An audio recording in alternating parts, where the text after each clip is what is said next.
Hard gain on that play. Near hash mark, moving right to left. 45 seconds remain here in quarter number one.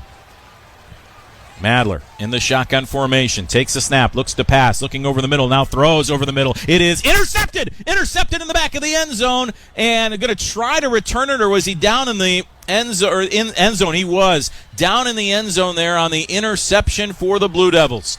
Let's see who came away with it there on the interception. I believe it was Richie Murphy. Don't quote me on that. Hold on a second. No, it was not.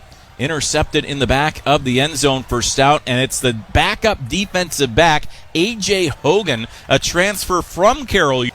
So 1st and 10 into Stout territory to the 49-yard line. 3 receivers right, 1 left here for Madler as they look to move it deeper into Stout territory, have a chance to get on the board here. They do the fake throw and fake handoff, rather. They throw it too high, and it's picked off by Goodman. He's to the 50, to the 40, near sideline to the 30, and he'll be rushed out of bounds at the 25-yard line. Second interception of the game for the Blue Devils, and it's Gavin Goodman, the sophomore, who had a great first game in the Stout uniform last week, and he just sailed that one too high. Was trying to get it to Stinson over the middle on the read option for Madler. The fake handoff sails it right into the arms of the cornerback, Gavin Goodman, on the near side. And Goodman was off to a foot race, and luckily for the Blue Hawks, a couple of their linemen had taken a good angle there toward the sideline and were able to just kind of angle. 1st and 15 now as Stout backs up to the 18-yard line of Dickinson State. Clock remains stopped.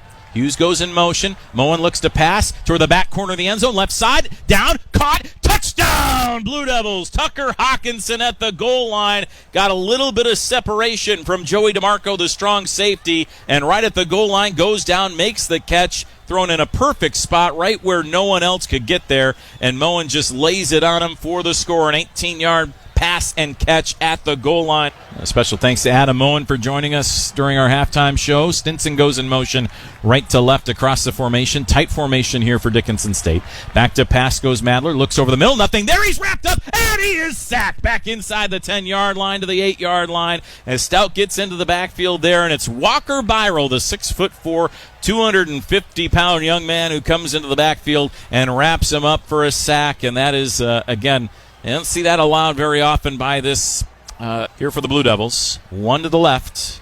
Hughes is the back. They'll send a man in motion. That's Letcher across the formation right to left. In the slot to the left now is Letcher. Moen looks right now, rolls to his left, gets away from the pressure initially, launches it back left corner of the end zone. He's open. Caught. Touchdown, Blue Devils. Bennett Letcher catches it in the near corner of the end zone for 24 yards and a touchdown, of the Blue Devils now lead 18-0 here over Dickinson State with 9:43 left to play in the third quarter. A beautiful pass from Adam Moen, a perfectly designed play, rolled away from the pressure up the middle from Dahlgren and found the open man. Letcher kind of running across the formation to the near pylon.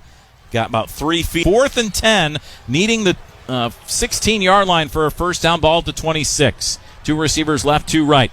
Madler back to pass, looks over the middle, looks, pumps. Now he gets hit from behind. Ball pops out. It pops out. It's now picked up by one of the linemen, but he's down at the 31-yard line. Picked up by Woodruff. It's a fumble, and then taken down at the 31. It'll be a loss of a few on the play, and Stout takes over on downs. As nothing going right for Dickinson State here this afternoon. 8:44 left to go, third quarter, and the Blue Devils take over at their own 31-yard line. And after a great play to Samaj Clark, the offense rather for the Blue clock, right? Can they get the ball going on the ground as well? Here comes the play. That looked like there was some early motion. Not the case. Madler throws it over the middle. Intercepted by Brooks Brewer, looking for Samaj Clark in the back of the end zone, and he was reading him like a book, and it's intercepted by Brooks Brewer, the third interception of Madler in this game. He had 0 interceptions coming into this one and 4 touchdowns. He has no touchdowns today, and he's been picked off 3 times, and it's Blue Devils ball at the touchdown. You're in some trouble. But there's still some time. 4 minutes left to play here in the fourth quarter. And some confusion here for the Blue Hawks on the play. 4 seconds on the play clock. They send some receivers out to the left side. They're set. 1 second left. Take the snap. Madler. The throw over the middle. It's intercepted again. 4th interception and a chance to return it. Here's Moneyheisen. He's going to go down, slide down. Why did he do that at the 25-yard line? Moneyheisen gets the interception but slides down for some reason at about the 30. He had a chance. I mean, he would have been likely tackled, but why not try to take it all the way back? He was getting some pressure and just decided to slide down. I guess he didn't want to fumble. And he slides down at about the 20. Madler with the 4 interceptions, but 3 touchdowns and 420 yards through the air, which is just crazy.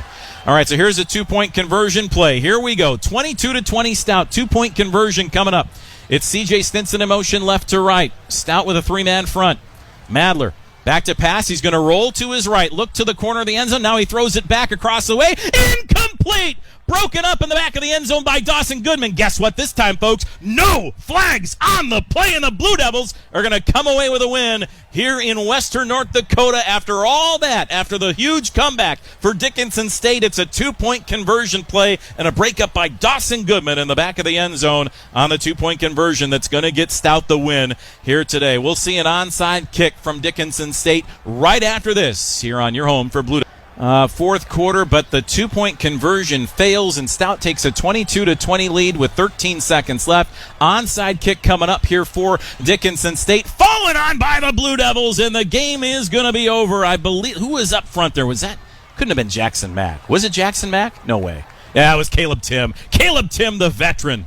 Falls on it in the hands team there, and he might make one of the bigger plays of the game. The biggest one, though, made by Dawson Goodman in the back of the end zone on the 2-point conversion attempt for Dickinson State. No timeouts remain. It's victory formation time for the Blue Devils as they're going to move to 1-1 on the season.